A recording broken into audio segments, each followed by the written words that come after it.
Hello, everyone. My name is Ben Ward, and I'm a senior at Pine-Richland High School.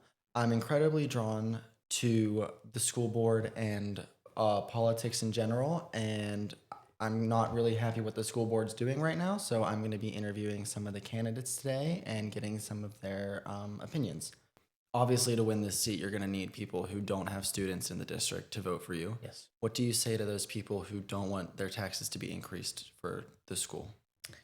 Well, I point out that the Pine-Richland High School is ranked second in the Pittsburgh area. I have these numbers written down at home. I think it's second out of 174, I think that's something like that, yeah. and then eighth in the state out of 741 or something like that. Okay. So we're ranked pretty well. Yeah. There's still room for improvement. I mean, we could get to number one or higher than 8 in the state, but we're doing pretty well, and it's taken a long time to get here.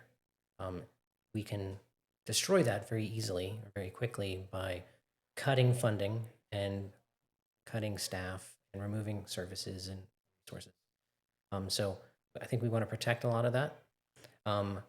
The rankings of the school district add value to your house. There's multiple studies that show this, and I've seen reports that it's anywhere between 10 and 30% of the value of your house can be attributed to the school district. So when you pay a little more in taxes, you're actually helping to improve the school district even more, which adds value to your house, which is, for most people, the single largest investment that they have. So I would encourage people to consider that. Thank you so much. We know that like our special education students score above 50% of the state on testing and other things like that. So now when right now we are not replacing paraprofessionals because of the budget, how would you go about A, maintaining as many of them as you can, and then B, getting us back to where we were a couple years ago before the budget? The budget. Yes. Yeah. Well, I mean, first and foremost, you kind of have to figure out the budget in order to be able to pay for those resources, right? So that would be the first goal, is to fix and correct that we're not in a deficit and we're a little more better off.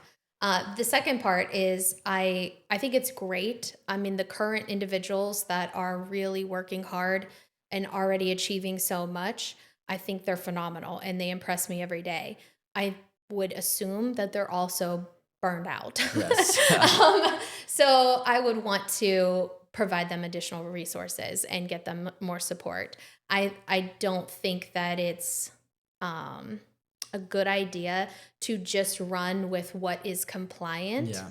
I think it's probably, especially in our district, I'll be honest, I think our district expects more than maybe the average district. And so I think it would be nice to see us run slightly above average than what we see in other schools, and not just what we have to do, but what we should be doing. Yeah, I think that's a great point. Our district is ranked second in Allegheny County. How do you think you could get that from 2 to number 1 if you were elected?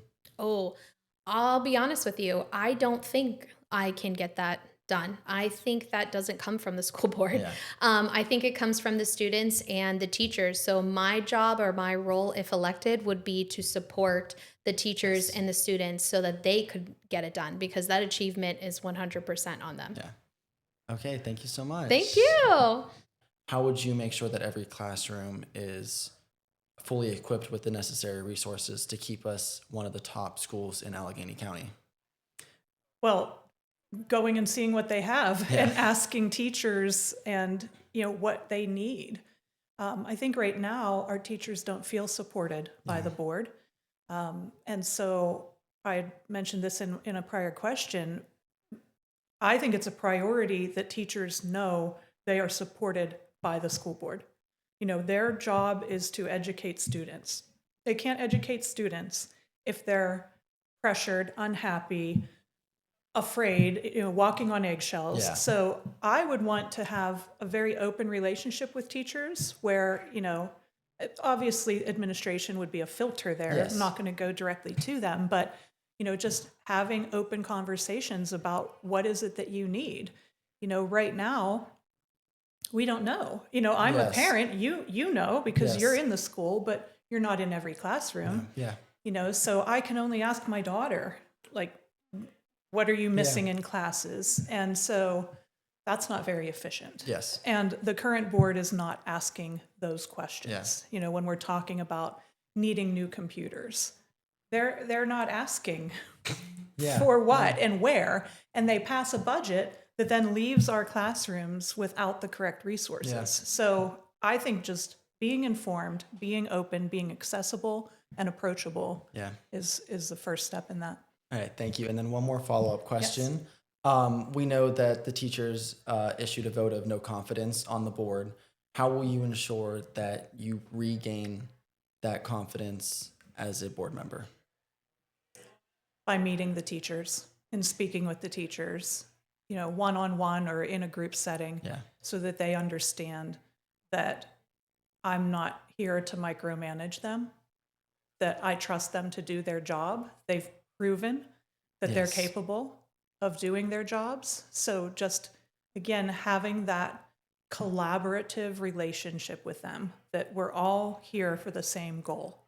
And the goal is to give the best education possible to our students with the resources that we have.